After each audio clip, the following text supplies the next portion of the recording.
Hey there, avid listeners. Thanks again for tuning in to Sin's Workshop Podcast. Hope you're all having a great day. So today we're going to be talking about Golden Fury by Samantha Coho. It's a historical fiction fantasy for young adult audiences, and I have to say I really did like it. Admittedly, the beginning of it was just a tad slow. I was unsure of the direction of the novel, but pretty much in chapter 2, you know the direction the novel's going to take. You know it has to do with creating the philosopher's stone, which everyone should know what the philosopher's stone is.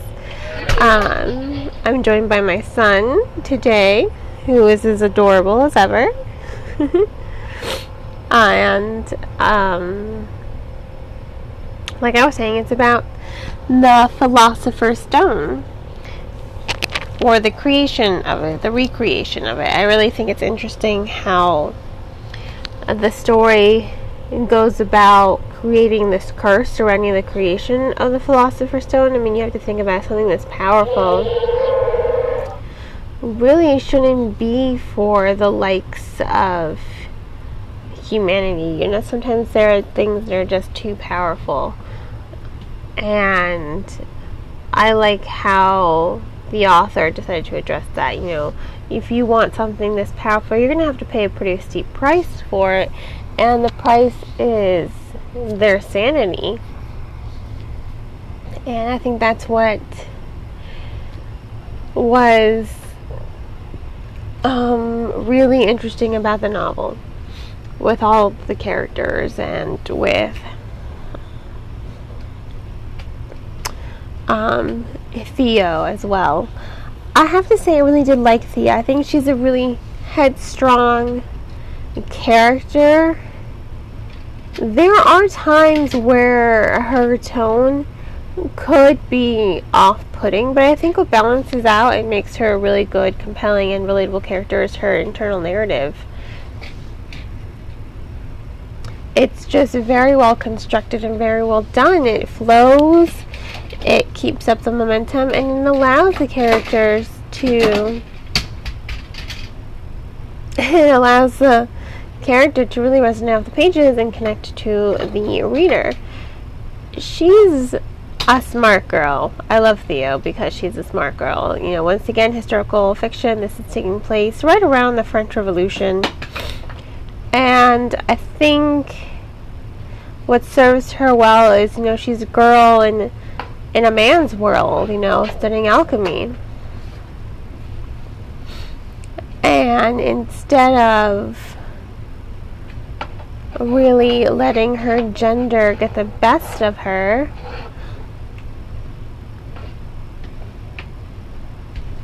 she rises to the occasion. She doesn't let the men really boss her around. She really does. She takes a stand, and if that stand in any way she does take a stand, she becomes a really strong character, and she's very thoughtful as well. She does have compassion to her. She is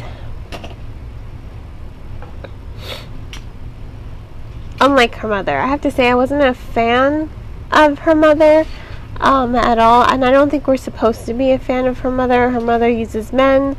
Once again, a woman in a man's world.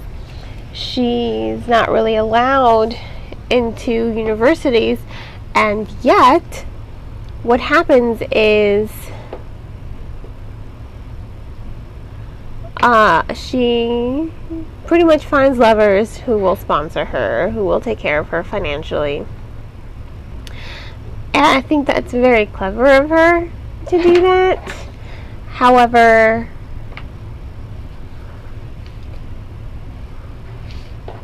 what I really didn't like about her was her treatment of Theo. I could see, you know, that she was trying to protect her daughter. You know, she was using tough love. She raised her daughter more as a student than as an actual daughter, and I really do think it creates a lot of tension between these two characters, even when her mother is not there, and her mother has to come to the madness and she's sent off to go live with her father. It really does create a lot of tension throughout the story, because she is trying to challenge this idea of what it means to be daughter, what it means to be taken seriously when her mother just didn't take her seriously, or her mother just diminished her. Yes, in hindsight, her mother was trying to protect her. However, I think her mother could have gone about it in a different way, and that's why I didn't like her. That's why I wasn't really fond of her as a character. I do think she's a good balance for Theo, and I do like how Theo grows after she meets her father.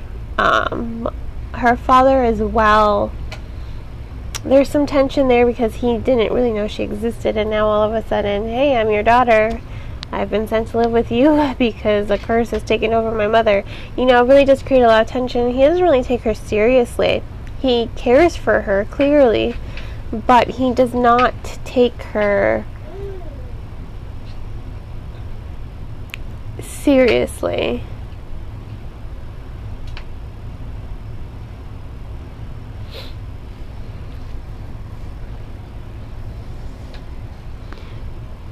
And that creates more tension. Once again, she's trying to find out, she's still trying to navigate what it means to be daughter.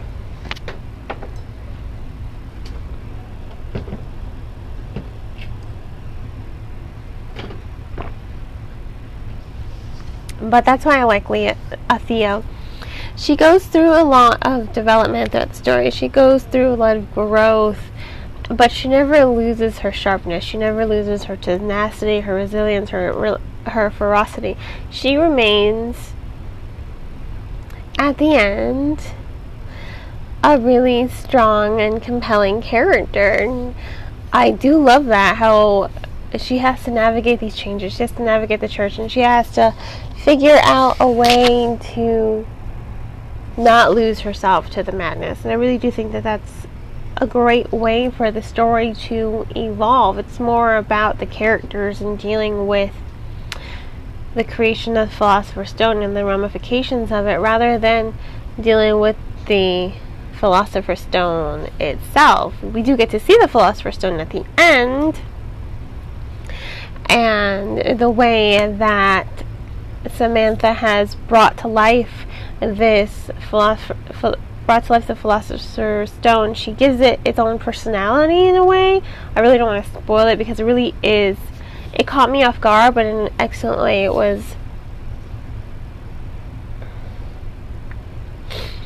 It caught me off guard, but it was really still intriguing to see the curse be given thought and form. And I do think that that was a really good way to develop the story, and a good way to end it as well. Now, all I can say is I blew through this book. I read it in a day. I hadn't intended to read it in a day, because I do have other obligations besides this one. I had intended to read it, over 2 days, but I guess I read it over the course of 2 days, if you can really count starting it after midnight one day and then reading it the next day while I was at work. I really did love how the story kind of moved. It was really well paced. It really did keep my attention. I did love the progression of it, and I did like Theo as a character. I liked the little plot twists. I liked the additions for the tension. I do think that they were all well done and well constructed. So I have to say, I do consider myself pretty lucky and thankful to have received an advance reader's copy from a publisher for this book. Because, like I said, I just kind of blew through it. I flew through it. I'm so thankful work was dead. I don't know if many of you know this. I'm a manager at a movie theater, but, people still aren't really going to the theater, so it's really slow. But in any case, I did like how this story moved forward, and I'm really glad that I got to read it. I really am glad that I was able to read it so quickly and just lose myself in the story. So once again, this was A Golden Fury by Samantha Coho. I'm going to go ahead and give it 4 stars. You can go ahead and purchase this book off of bookshop.org or directly from the publisher if money is too tight, which, I understand. Believe me, I understand. Again, work for movie theaters. My hours have been cut, so I definitely understand if money's tight. Please check out this book from your local library. Libraries are a great resource for the community, definitely deserve all of our support.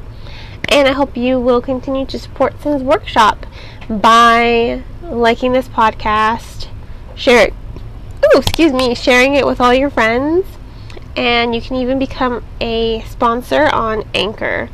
The link for that is in the description. I hope you all have a great rest of your day, and happy reading.